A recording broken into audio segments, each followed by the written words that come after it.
Guys आमे जते चिलिका फेरुलु तो आम बालुगा जाइलु सेठारे जो फेमस माछ मार्केट आपण मैंने जानी तो सहीठु आम बड़ चिंगुड़ी छोट चिंगुड़ी आउ बाहुबली कंकड़ा नहीं कि आसीचु आपण मैंने देखिपे कंकड़ार साइज बहुत कम देखा मिले ये कंकड़ार साइज ये एपर्यंत बंची आम 4-5 घंटा पर आसिलु आसला पर्यंत भी सी एपर्यंत बंची बाहुबली भली पूरा तो ये बाहुबली कंकड़ार ओजन आपण मानक कहीदे 2 किलो तो आम पूरा मार्केट बुलिलु यही साइज रो गोटे भी कंकड़ा पाइलुनी ये सबुठारु हाईएस्ट बड़ कंकड़ा आपण मैंने देखुथिबे सी 4 घंटा 5 घंटार जर्नी पर बंचिकी रही।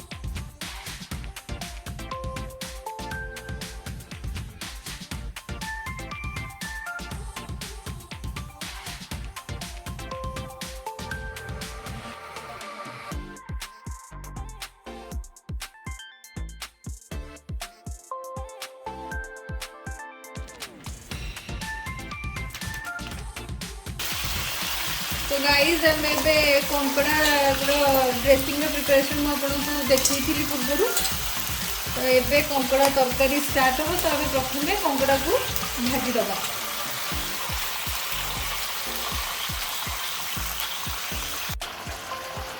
तो प्रथम जो आम कंकड़ा को भाजवा तो तेल आम लुण पकईचु कहीं फुटबनी बोली तो ये आम कंकड़ा को हलदी भाजवा हलदी गुंड पड़ी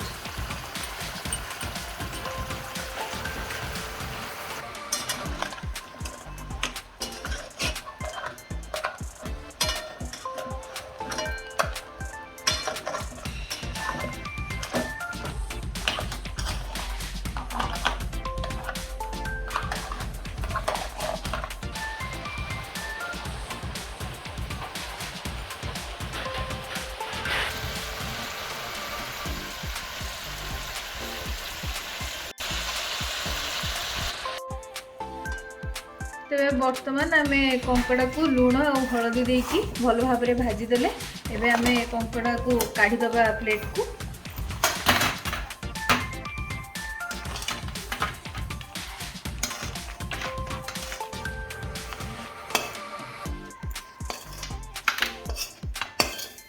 प्रथम कड़ाई को आम भल भाव में गरम करदेले तो ये आम तेल पकेबा आम तेल को भल भाव में गरम करदेले तो ये प्रथम चीनी किसी पकईदबा चीनी लाल हो गला पर आम प्रथम तेजपत्र पकईदबा तापर दालचीनी और गुजराती को पकेबा तापर दालचीनी गुजराती और तेजपत्र टिके भाजी होला पर आम जीरा को पकेबा सागे सागे काटी पियाज को पकईकि भल भाव में फ्राए करवा से पर्यंत जो पियाज टिके नाली न हो तो देखु भल भाव में पियाज टी गोल्डन ब्राउन हो सारी तो ये आम अदा रसुण पेस्ट को पकेबा और फ्राए करवा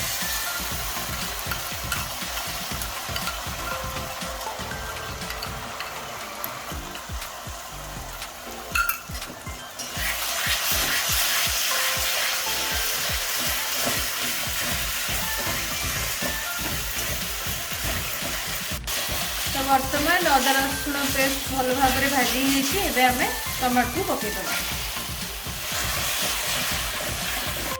भल भाव में आप देखु टमाटो आमर पूरा सॉफ्ट हो गला तो ये आम गुंड मसला पकेवा को स्टार्ट करवा तो प्रथम मु हलदी पकाउची रेड चिली पाउडर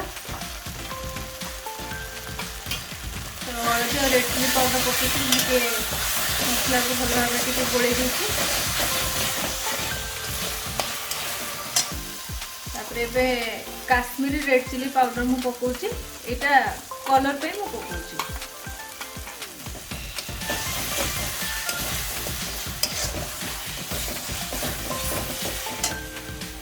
तो नेक्स्ट आम एबे धनिया पाउडर पकेबा धनिया पाउडर पकईकि आम गोड़े दबा।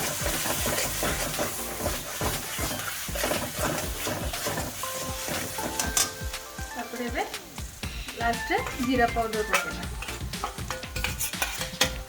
तो जीरा पाउडर, धनिया पाउडर, हल्दी, रेड चिली पाउडर मसला आम भल भाव में पकईदे भल भाव में कषा जेपर्यंत मसलू तेल छाड़ी।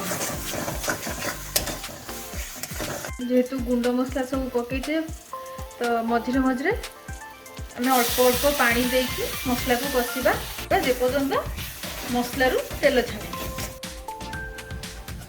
तो मसला तेल छाड़ा आरंभ कलानी। आम स्वाद अनुसार लुण पकेबा। तापरे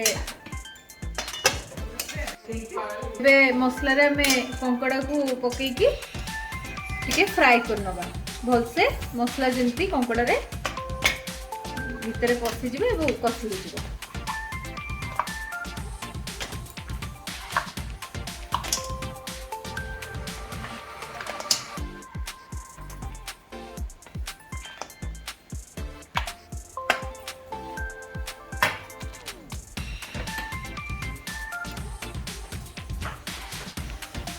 एबे भल भाव में कंकड़ा को मसला सहित कषि नवा।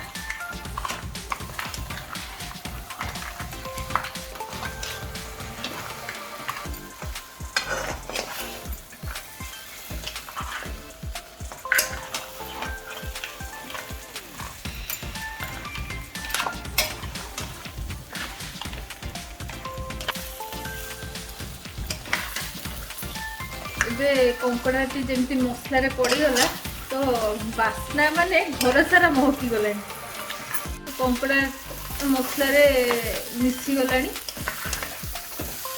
आम कंकड़ा को टिके स्लो फ्लेम रे भाजी होगा को छाड़ीदबा घोड़े।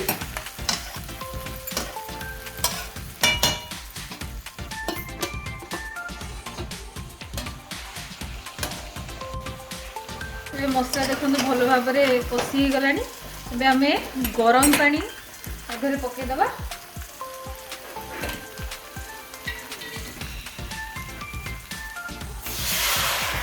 फ्लेम को आम हाई करदबा। आम आग पानी पकईदबा। पानी पकई सारा फ्लेम को हाई करिकी अध घंटा देखिए आप मझे मझे उठेकी थाली को जे केते हेलानी ना नहीं।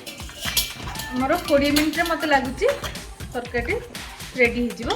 प्रथम मु 10 मिनिट देवी ढांकी देवी। एबे 10 मिनिट पर तरकारीटा पूरा रेडी हो गलानी। आप देखुथिबे कलर चेंज हो गलानी तरकारी रो। तो पानी भी पूरा पूरी मरी गलानी। बेसी तरकारी रे पानी रखिनु झोल को पूरा मारी देचु। तबे तरकारी रेडी हो गलानी। तबे तरकारी आम गरम मसला आउ फ्रेश धनिया पत्र पकईकी गरम गरम सर्व करवा। एबे गरम मसला पकेबा। देखो तो कंकड़ा रो कलर पूरा चेंज हो गलानी। आउ तो इते यमी देखा जाउची। धनिया पत्र पकईदबा भल भाव में। धनिया पत्र और गरम मसला पकड़ा पर टिके मिक्स करदबा।